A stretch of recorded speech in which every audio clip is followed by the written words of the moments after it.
Welcome to Buy, Finance, or Lease a New Car, an accountant's take. In this comprehensive video, we'll delve into the financial nuances of each option, helping you make an informed decision from an accountant's perspective.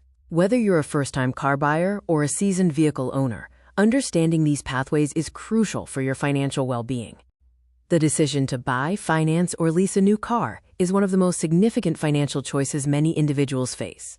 It impacts your cash flow, long-term wealth, and even your lifestyle. This video is designed for anyone contemplating a new car purchase, especially those who want to understand the intricate financial implications beyond just the monthly payment. We'll break down the pros and cons, hidden costs, and strategic considerations for each option, empowering you to choose the path that best aligns with your financial goals and personal circumstances.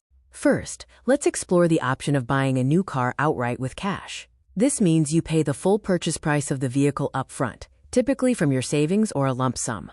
While it might seem like a straightforward approach, there are several financial implications to consider, both positive and negative, when committing a large sum of capital to a depreciating asset. We'll spend approximately 90 seconds discussing the various facets of this method. The most apparent advantage of buying a car with cash is full ownership. There are no monthly payments, no interest charges, and you have complete freedom to sell the car whenever you wish without any financial entanglements. This approach simplifies your monthly budget and eliminates debt associated with the vehicle, giving you peace of mind. You also avoid the complexities and restrictions often found in financing or leasing agreements, such as mileage limits or early termination penalties. However, buying with cash comes with its own set of drawbacks. The most significant is the large upfront cost, which can deplete your savings or prevent you from investing that capital elsewhere. Additionally, cars experience immediate depreciation the moment they are driven off the lot. This means your substantial upfront investment immediately loses value. We'll explore how this depreciation impacts your net worth and alternative uses for that capital. Next, let's turn our attention to financing a new car, which involves taking out a loan from a bank or dealership to cover the purchase price. This is perhaps the most common method for acquiring a new vehicle. When you finance, you typically make a down payment and then pay off the remaining balance plus interest in monthly installments over a set period, usually 3 to 7 years. Understanding the terms of your loan, including the interest rate and loan term, is critical for assessing the true cost of the vehicle. Financing offers several advantages. You gain ownership of the vehicle over time as you pay off the loan, allowing you to build equity in the asset. Unlike leasing, there are generally no mileage limits, giving you the freedom to drive as much as you need. This method also allows you to drive a newer, more reliable car without needing a large sum of cash up front, making modern vehicles accessible to a wider range of budgets. On the flip side, financing comes with interest payments, increasing the overall cost of the car beyond its sticker price. You're also committed to fixed monthly payments for the duration of the loan, which can strain your budget if your financial situation changes. Furthermore, there's a risk of negative equity, meaning you owe more on the car than it's worth, especially in the early years of the loan when depreciation is highest. This can create challenges if you need to sell the car prematurely. Lastly, let's explore leasing a new car, a popular option for those who prefer to drive a new vehicle every few years without the long-term commitment of ownership. When you lease, you essentially pay for the depreciation of the car during the lease term, plus a lease fee. You don't own the car, but you have the right to use it for a specified period, typically 2 to 4 years, under certain conditions. This method can offer flexibility and access to the latest models. Leasing often boasts lower monthly payments compared to financing, as you're not paying for the full purchase price of the car. It also allows you to drive a new car every few years, giving you access to the latest technology and safety features. Additionally, maintenance worries are often reduced, as most leased vehicles are still under warranty for the duration of the lease. This can save you money on unexpected repairs and provide peace of mind.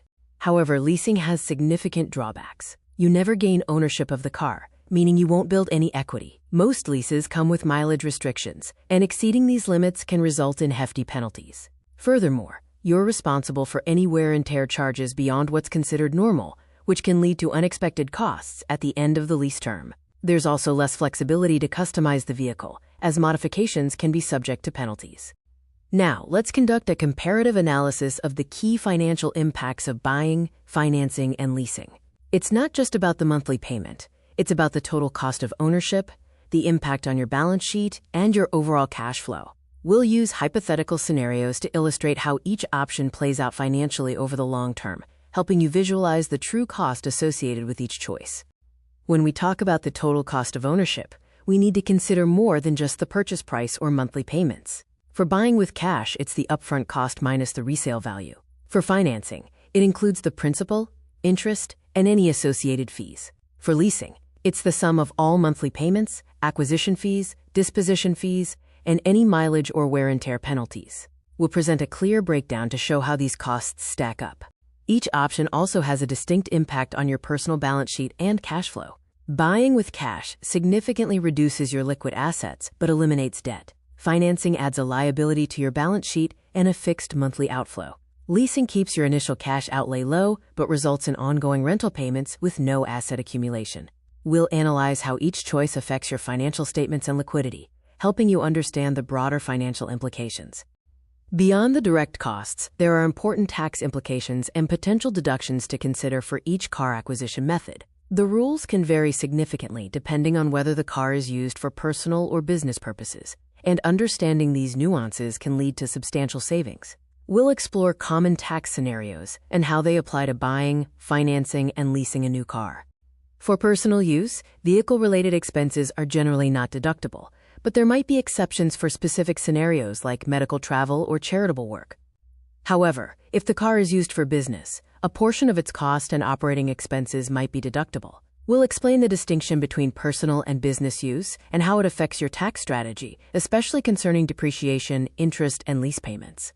When financing, you might be able to deduct the interest paid on the car loan if it's used for business, similar to other business loan interest. For leased vehicles used for business, a portion of the lease payments can often be deducted. We'll clarify the specific rules and limitations for these deductions, including the standard mileage rate versus actual expenses method, to help you optimize your tax situation.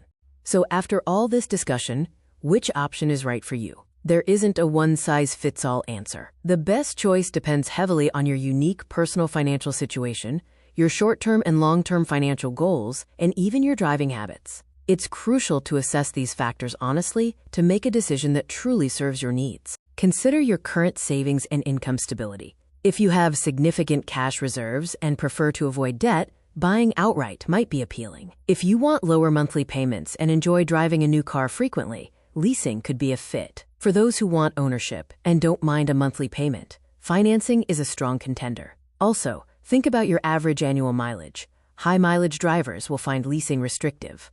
Also, consider your car needs over time. Do you plan to keep the car for many years, or do you prefer to upgrade every few years? Your answer to this question will significantly influence whether buying, cash or finance, or leasing is the more economically sound decision. We'll guide you through asking yourself the right questions to clarify your automotive needs. In conclusion, whether you choose to buy, finance, or lease a new car, each option has distinct financial implications that must be carefully weighed. As your accountant, my recommendation is to meticulously analyze your current financial health, future goals, and driving habits. Don't rush into a decision. Take the time to compare the total cost of ownership, understand the tax implications, and consider the flexibility each option offers.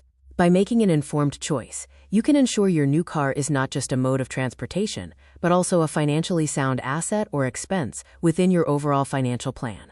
Thank you for watching, and drive safely and wisely.